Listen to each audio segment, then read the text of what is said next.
Menteri Pertahanan Prabowo Subianto akan menerima pangkat Jenderal Kehormatan dari TNI saat rapat pimpinan atau Rapim TNI Polri di Markas Besar atau Mabes TNI Cilangkap, Jakarta Timur pada Rabu 28 Februari 2024 besok.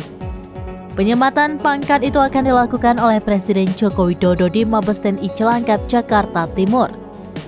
Kepala Pusat Penerangan TNI Maijen R. Nugraha Gumilar membenarkan informasi tersebut.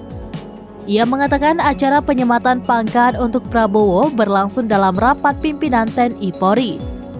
Nantinya Presiden Jokowi akan hadir secara langsung untuk menyematkan pangkat kehormatan kepada Prabowo.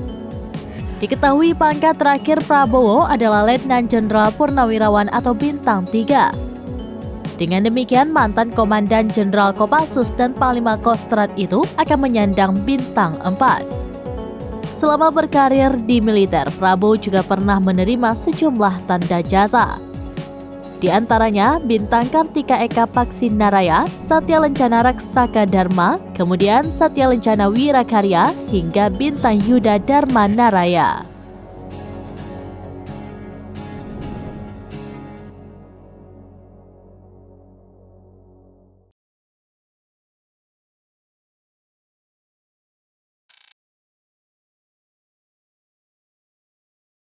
Download Tribun X sekarang, menghadirkan lokal menjadi Indonesia.